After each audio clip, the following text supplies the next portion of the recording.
आपसे कि आया ये वाकया सच्चा है या इसके पीछे कोई प्रोपेगेंडा है या उसके साथ कोई दुश्मनी थी या पिंड वालों का उससे कोई मुखासमाना झगड़ा चल रहा था।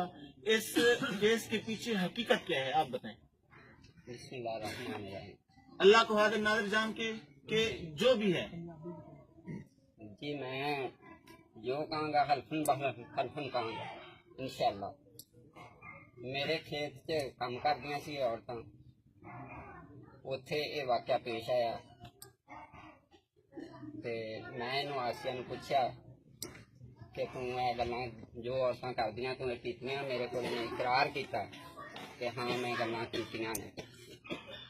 मैं क्या तूं क्यों कीतियां ने? उन्हें क्या मैं अपने दीन दियां सारियां किताबां पढ़ियां ने, मैं सारा कुछ जानदी हाँ। ये की जानदियां ने? मैं सारा कुछ जानदी हाँ, ये की जानदियां ने? ते मैं हल्फन बहलफन मस्जिद खलो के कुरान पाक के सामने रख के मैं ये गल कहना कि मेरे को इकरार किया और इन्हें ये गल्लां कीतियां। ये और जी भाई अफजल साहब थे, भाई इदरीस साहब, जिन्होंने जो खेत के मालिक हैं, जब ये झगड़ा हुआ तो इनको पता चला, ये मौके पे पहुंचे। मौके पे पहुंचने पर उसने खुद इकरार किया और कहा कि मैंने ये बातें की हैं और साथ उसने ये भी इकरार किया कि मैं अपने दिन को अच्छी तरह समझने वाली हूँ, जानने वाली हूँ और ये बातें ऐसी हैं। और मैं हल्फन ये बात भी करता हूँ कारी साहब, और इस गांव में किसी से किसी की कोई अदावत नहीं है जी। इससे पहले कोई जाती अदावत नहीं है।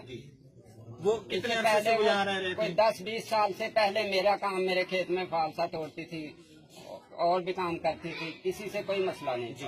कोई अदावत नहीं थी जी। अब हमें ये बात और मैं supreme court of chief justice of Pakistan साहब से इल्तमास करता हूँ, गुजारिश करता हूँ कि मैं हल्फन ये बयान करता हूँ कुरान पाक के सामने कि इसमें कोई शुबे की शिकायत नहीं है, कोई कमी नहीं है। जो है ये हक है और हम इस हक के पीछे जान देने को तैयार हैं इंशाअल्लाह।